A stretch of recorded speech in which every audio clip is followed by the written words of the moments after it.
श्री करभेश्वर महादेव अयोध्या में वीर केतु नामक एक राजा का राज हुआ करता था।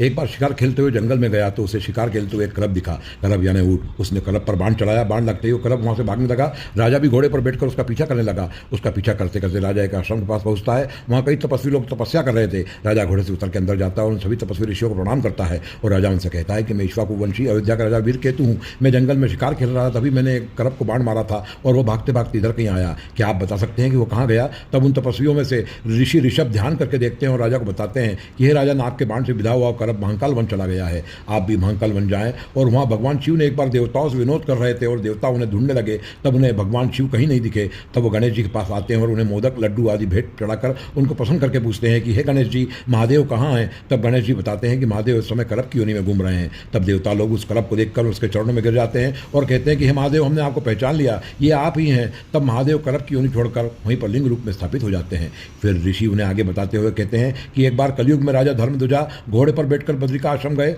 वहां नारायण आश्रम के पास उन्होंने एक मृग जैसे दिखने वाले ऋषि को देखा तो वो हंस पड़े। राजा ऐसा वेश कहीं नहीं देखने के कारण हंस पड़े थे। तब उन ऋषि ने क्रोधित होकर राजा को श्राप दे दिया कि तुम ऊँट हो जाओ। ऋषि द्वारा इस तरह श्राप दिए जाने पर राजा ने उनसे क्षमा याचना करी। तब वो ऋषि बोले कि मेरा श्राप व्यर्थ नहीं होगा, तुम करब हो जाओगे, लेकिन एक दिन अयोध्या का राजा वीर केतु तुम्हें अपने बाण से भेद देगा। तब तुम महाकाल बन जाओगे और वहां जहां भगवान शिव ने देवताओं को विनोदार्थ करब अवतार लिया था और फिर लिंग रूप में स्थापित हो गए थे, उस दिव्य लिंग के दर्शन से तुम वीर केतु के सामने करोगे। तब तुम्हारा श्राप समाप्त हो जाएगा और तुम स्वर्ग को जाओगे। तब तपस्वी मुनि उनसे कहते हैं कि यह वही राजा है जो करब योनि में तुम्हारे बाण से घायल होकर महाकाल वन चला गया है। तुम भी महाकाल बन जाओ, वहां तुम इस दिव्य लिंग के दर्शन करना, तुम्हारे सामने ही ये राजा भी करब योनि से मुक्त हो जाएगा। तब राजा वीर केतु भी तुरंत महाकाल वन गमन करते हैं। वहां वो देवताओं को एक दिव्य लिंग की उपासना करते हुए देखते हैं तो वो भी वहीं जाते हैं और वह करब भी घायल अवस्था में उसी लिंग के दर्शन करता है और लिंग के दर्शन करते ही वह करब योनि छोड़ देता है और देवता स्वरूप हो जाता है और विमान द्वारा स्वर्ग को चले जाता है। विमान पर बैठकर ही वो राजा वीर केतु को संबोधित करके कहता है